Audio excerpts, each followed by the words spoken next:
even though community is on the rise as an opportunity for business, there are definitely a lot of people that don't realize that membership fees are not the only way to monetize a community. And in fact, the membership fee can be adjusted strategically based on your community goals. So that is the conversation I want to have today with all of you and really talk about some of the things that I have seen that have worked really well, give you some examples of how those kind of tactics and approaches have worked for different communities, and also give you a chance to start mapping out what might be some opportunities in your own community that you can start taking advantage of now and maybe even setting yourself up for success for a little bit later down the road. So in terms of monetization, what I have seen work really well in communities generally falls in one of four categories. They're on the screen right now. They usually come from two different sources: your membership or what I call partners. And that can be other businesses, that could be colleagues in your industry, things like that.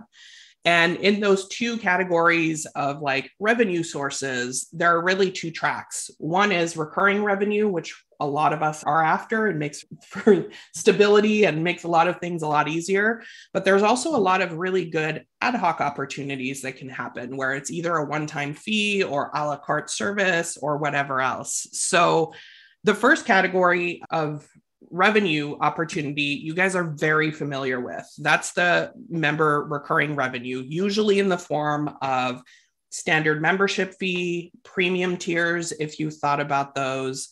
But the point is, people are paying you for an ongoing access to an experience, to whatever you're promoting in your community. We're not going to spend a lot of time here because you guys are already probably pretty familiar with that just based on the platform that you're using. The other opportunities that start getting really interesting and that can be actually really good as you're starting your community, these are opportunities that can be implemented almost immediately as you're thinking of that structure, are the one-time access fees. And this is something that a lot of my brand new community builders dive into almost immediately as an alternate source of income. So that can be in the form of in-community purchases, either for additional premium courses or content or access to events or even event recordings. These are things that can be placed very easily within a community that are low effort for a lot of people. And it's something that they actually can implement right from the beginning without having to worry about how big is my audience? Do I have enough interest to attract a partner to my community at that point? The other thing that falls into this category is when you get into things like live events or retreats. So in the online community world, some people talk about it and some people completely forget that they can bring their community offline once in a while. And it can be actually a very big strengthening factor for the sense of community to have people meet face to face and have that opportunity to connect. That typically really helps with retention. It really helps with making people feel like they really are connected to this community. Another one that gets overlooked very often and sounds really cheesy to some people, but can be really effective, is merchandise.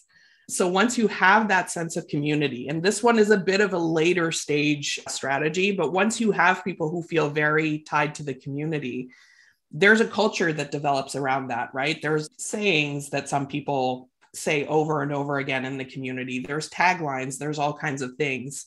And I have had some community builders get requests for, I want a mug that says this, or I want to have a t-shirt that allows me to identify with this community, and have been able to open their own very limited kind of merch store or done very limited releases of some of those items. So that can be a fun addition, but also one that if you plan properly can add extra revenue as well.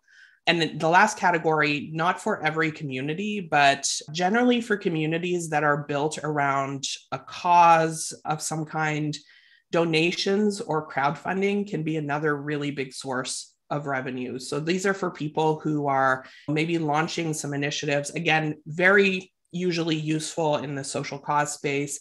Hey, we're about to do a campaign for this, and we need some funds to pay for our team and pay for different things. So that can be an option that works really well here. It can be a one-time thing. It could also be a recurring That one could actually straddle your recurring and your ad hoc. It could be like a once a year fundraiser. It could be a quarterly fundraiser. These are all really good options for anything where your members are needed targeted support, or where you're wanting to bring in some revenue around, again, the cause or a very specific thing.